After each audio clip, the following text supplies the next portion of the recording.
Today, there are a lot of important updates from the Kursk direction. Ukrainian MiGs bombed Russian targets near Tyotkino while HIMARS pounded supply lines, exploiting a gap no one closed. Here, the Ukrainians are intensifying their offensive operations along the Russian border near Tyotkino. As Ukrainian forces pushed deeper into Kursk, powerful HIMARS and strikes of the Ukrainian Air Force played a critical role in turning the tide and setting the stage for further Ukrainian assaults, coming increasingly close to capturing another tactically valuable settlement. Armata! Пострел! The Ukrainian forces continued with their border incursion towards Tyotkino. Strategically, this operation aims to divert the Russian attention away from their summer campaign in the Donbass and keep them tied to Kursk Oblast. Tactically, this is meant to stretch the Russian defenses further, to expose their vulnerabilities for additional Ukrainian counterattacks in Kursk. The Ukrainian attack at Novi Put, where they exploited a gap in the Dragon's Teeth fortifications, divided Russian attention.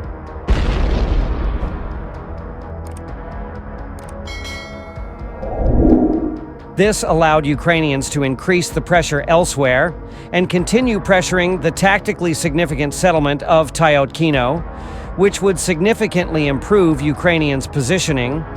By controlling Tyotkino, the Ukrainian forces could shorten their border defenses by over 15 kilometers.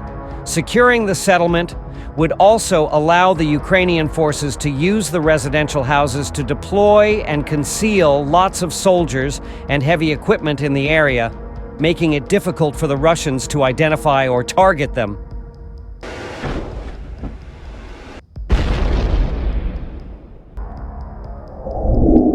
Additionally, Tyotkino is right next to the Ukrainian border and very distant from the main Russian logistics hub at Glushkovo, exposing the deployment of Russian reinforcements along open roads, undermining the Russians' offensive and defensive capabilities. To take the settlement, the Ukrainians intensified their HIMARS strikes to deny Russians the artillery support needed to overwhelm Ukrainian ground assaults. Geolocated footage from the area reveals how the Ukrainians detected a North Korean Juke multiple-launch rocket artillery system and relayed the location to a nearby HIMARS battery.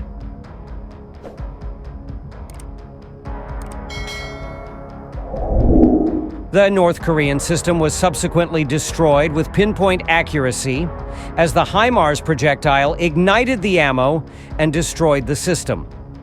On top of that, the Ukrainian Air Force conducted precision strikes to eliminate Russian forces' concentrations and fortifications in Tyotkino and clear the way for frontline assaults.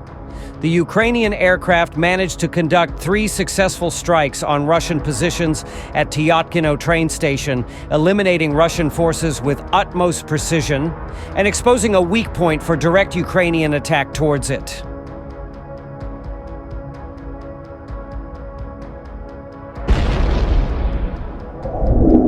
Afterwards, the Ukrainians deployed FPV drones to scout the area for any concealed Russian armored vehicles hidden in abandoned buildings, leading to the destruction of multiple Russian T-72B3 tanks, denying Russian infantry armored support for the defense.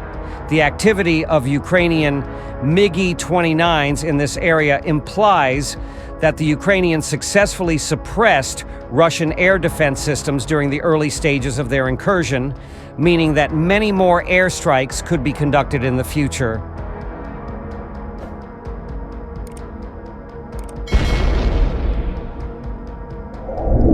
With the success of HIMARS batteries and the Air Force doing massive damage to Russian combat capabilities, ground assault units were poised to make another breakthrough. The Ukrainian assault groups advanced in the southwestern part of Tyotkino. They secured the fields to the southeast, entering the first streets in the town that would serve as a staging ground for further operations. Geolocated evidence also indicates that Ukrainians have cleared the mines on the road and were able to move armored vehicles past the anti-tank ditches and into the town.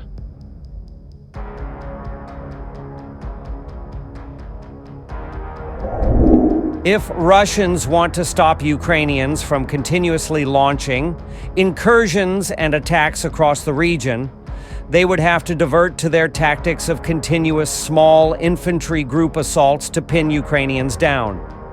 Doing this over such a massive part of the front line would drain similar resources to Russian efforts at Pokrovsk, equating to hundreds of Russian soldiers a day. So even if Russians manage to halt Ukrainian attacks, the cost of doing that alone would put a massive drain on their manpower reserves allocated to their summer offensive in the east.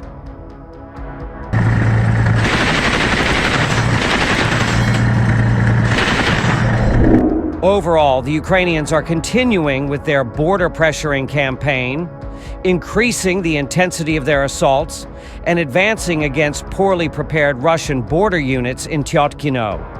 With intense fire from Ukrainian HIMARS units and the Air Force silencing Russian guns, Ukrainian infantry and mechanized units have been able to continue to press forward the advance, creating another problem for Russian commanders in Kursk to deal with. To halt the Ukrainians and prevent further incursions, the Russian command will be forced to maintain a significant force in the Kursk sector.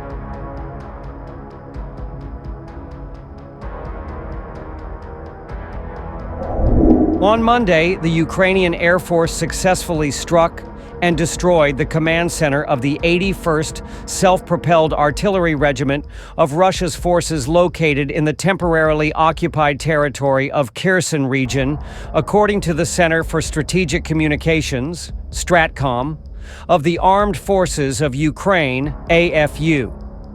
Thanks to the professional skill of Ukrainian pilots, a reinforced concrete facility was completely destroyed.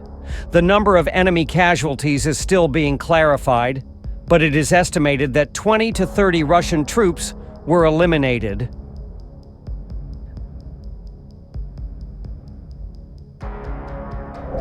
This strike has significantly weakened the enemy's ability to conduct combat operations in the region. The pilots of Ukraine's Air Force will continue to deliver devastating blows to the enemy until they leave Ukraine's sovereign territory. In addition, the Ukrainian Air Force conducted a precision strike on a Russian military warehouse complex in the village of Ozerki, located in Russia's Kursk region. The facility was reportedly being actively used by Russian forces to support operations near the Ukrainian border.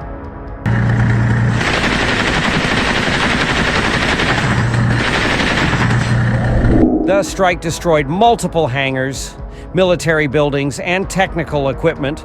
According to preliminary reports, more than 30 Russian servicemen were killed, including UAV operators and technical personnel.